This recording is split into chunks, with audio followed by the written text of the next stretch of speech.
Pauline, nous sommes à l'École nationale vétérinaire de Toulouse et nous avons visité une résidence étudiant où vous avez lancé un programme important de rénovation énergétique.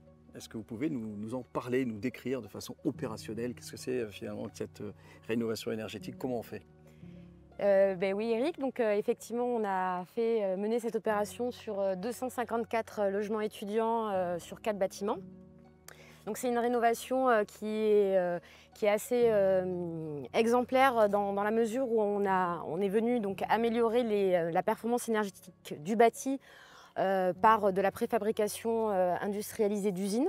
C'est-à-dire, comme vous pouvez voir sur les bâtiments, la façade, on est venu rapporter une façade préfabriquée d'usine avec les menuiseries intégrées, le revêtement de bardage et les volets. Et donc tout a été fait d'un coup, donc ça a permis d'avoir un chantier quand même assez rapide du coup en termes de durée de chantier.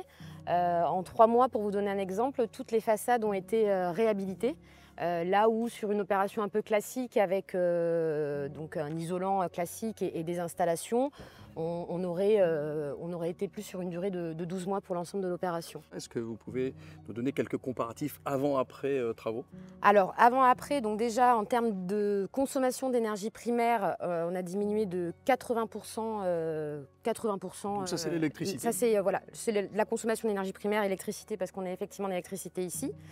Et ensuite, sur les consommations, enfin les émissions de gaz à effet de serre, parce que ça a été un projet aussi qui a un peu décarboné le bâtiment, on a divisé par 8 les émissions de gaz à effet de serre.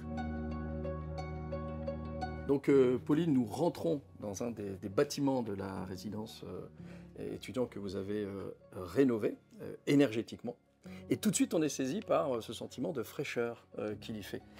Oui, Eric, effectivement, donc c'est une composante qu'on est amené à prendre dans le cadre de la transition énergétique. Le confort d'été, surtout dans la région toulousaine, c'est vraiment un enjeu important pour nous pour que nos logements soient habitables et confortables pour nos locataires. Donc effectivement, ici, on essaie quand même de travailler dans nos réhabilitations à travailler sur la sobriété pour amener du rafraîchissement ou en tout cas de la ventilation. Donc effectivement, si vous sentez là l'air frais, c'est parce qu'on est dans cet atrium, on a mis en place un système de free cooling qui permet de faire de la surventilation nocturne par un effet cheminée. Et du coup, on voit effectivement... Il n'y a pas de climatisation. Il n'y a pas de climatisation ici. On privilégie quand même les équipements passifs parce que on travaille en même temps sur les sujets de décarbonation, donc ça aurait un peu un contresens. Mais on a cet équipement un peu passif de free cooling.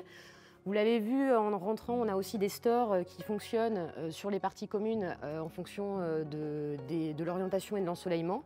Donc ça permet effectivement sur cet espace-là d'avoir un sentiment de fraîcheur, en tout cas d'avoir une limitation des degrés. Alors c'est la société Les Chalets qui gère cet ensemble d'étudiants. Vous avez combien de logements en gestion et la société Les Chalets, c'est une société, un bailleur social qui fait de la promotion, de la construction? Expliquez-nous un peu. C'est ça, donc on est un groupe qui est acteur du logement social sur le territoire de la Haute-Garonne et beaucoup sur la commune, sur la métropole toulousaine. Donc on gère 16 000 logements locatifs sociaux équivalents. Et notre rôle, effectivement, on gère toute la chaîne de valeur un peu du bâtiment, donc même de la recherche du terrain, de la construction, de tout ce qui est entretien.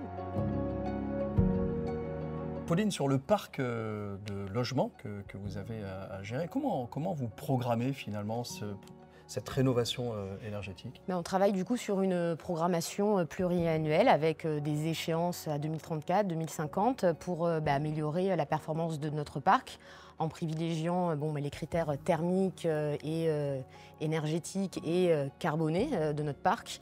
Et en fonction des priorités, on programme sur du moyen long terme toute notre réhabilitation sur notre parc. Et dans une année, vous avez quel est le volume de logements que vous rénovez? Donc en moyenne, sur une année, on réhabilite entre 300 et 354 logements. Nous sommes ici au 2e étage, donc on voit les coursives de ce bâtiment et en fait on ne voit pas d'innovation technologique. On a l'impression que les mesures qui sont prises sont des mesures de bon sens et finalement assez traditionnelles, non?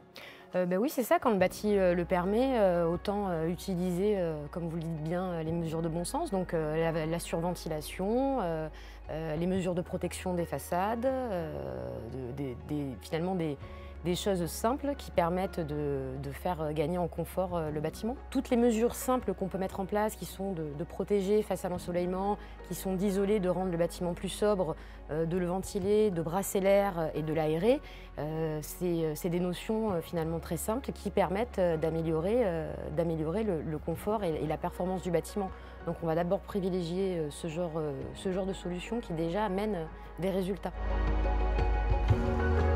Merci Pauline, merci beaucoup. Merci.